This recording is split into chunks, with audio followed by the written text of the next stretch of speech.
कारण सांगतो की आपल्याला आता भविष्यात येणाऱ्या स्थानिक स्तराच्या संस्थेच्या निवडणुकीला सामोरे जायचं। निवडणुकीला सामोरे जात असताना आपल्याला बूथ वाईज काम करावं लागेल। मग जर आपण समजा जिल्हा परिषद असतील, पंचायत समिती असतील, नगरपंचायत असतील, ह्या जर निवडणुकी जर आपल्याला खरोखर जिंकायच्या असतील, उद्या परत तुम्ही सांगाल ईव्हीएम घोटाळा झाला ना, हे झालं ना, आपण हार आपली झाली तर अजिबात चालणार नाही। आपण आता हे गृहीत धरायचा की एक वेळेला बघा, आपण एखादा तलाव जर त्याचा लिलाव घेतला तलावाचा, तर आपण काय सांगतो त्याचे 20 डबे आपण मासे सोडले, बरोबर, म्हणजे आपल्याला किमान 15 डबे मासे पकडायला भेटतील। पण आताची थिंकिंग अशी झालेली आहे तर एखादा तलाव जर आपण लिलाव पद्धतीने घेतला तर 20च्या जागेवर 25 डबे आपल्याला सोडायला लागतात, का तर 25 डबे 5 डबे चोरणाऱ्यांसाठी आपण। म्हणून यावेळेला काम आपल्याला असं करायचं आहे की आपण आता मतदार यादी जी असेल त्या मतदार यादीवर मतदार यादी जी असेल त्याचा आपल्याला बूथ प्रमुख नेमायचा आहे।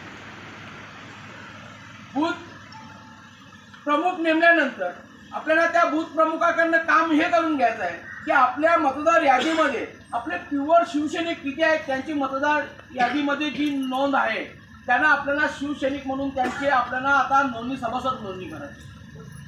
सभासद नोंदणी जर मी तर तुम्हाला मनापासून तालुका प्रमुख तुमचं अभिनंदन करेन, तुमच्या टीमचं अभिनंदन करेन की मला तरी वाटतं की ज्या क्षेत्रामध्ये मी जिल्हा प्रमुख आहे त्या क्षेत्रामध्ये वाडा तालुक्यामध्ये सभासद नोंदणी अतिशय चांगल्या पद्धतीने चालू आहे, मी मनापासून अभिनंदन करेन।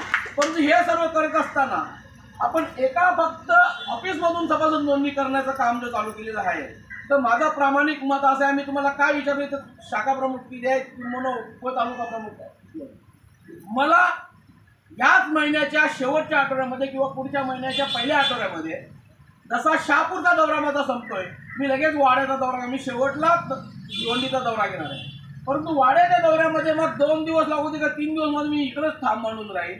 मला प्रत्येक शाखा प्रमुखाच्या घरी जायचं। ज्या शाखा प्रमुखाच्या मी घरी जाणार आहे त्या शाखा प्रमुखाने अगोदर तयारी करून ठेवली पाहिजे का माझ्या आज घरामध्ये माझा जिल्हा प्रमुख येणार आहे, मला सत्कार तुमचा अजिबात नको आहे।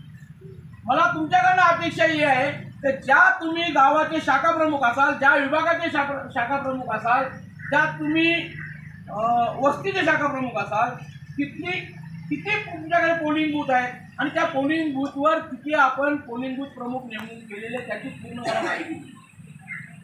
या पंचायत समितीचा विभाग प्रमुख, उपविभाग प्रमुख असेल, जिल्हा परिषदचा विभाग प्रमुख असेल, जिल्हा सचिव असेल, याची पूर्ण तालुका प्रमुख साहेब तुम्हाला विनंती करते की तुम्ही आता जिल्हा परिषद व्हाईल त्या जिल्हा परिषद गटामध्ये उपतालुका प्रमुखाची नेमणूक झालेली आहे का, जर रिक्त असेल तर तसं मला हवं। विभाग प्रमुखाची झालेली आहे का, उपविभाग प्रमुखाची दोघांची झालेली आहे का, गण सचिवाची झालेली आहे का, गट सचिवाची झालेली आहे का, किंबहुना तुमच्या खालची जी ही आहे टीम आहे युवासेना त्यांची सर्व त्या जिल्हा परिषद गटामध्ये नेमणूक झालेली आहे का, त्याच्यानंतर महिला आघाडी आहे त्या महिला आघाडीची नेमणूक झाली का, असा अहवाल तुम्ही या महिन्याच्या शेवटच्या एंडपर्यंत बनवून ठेवा।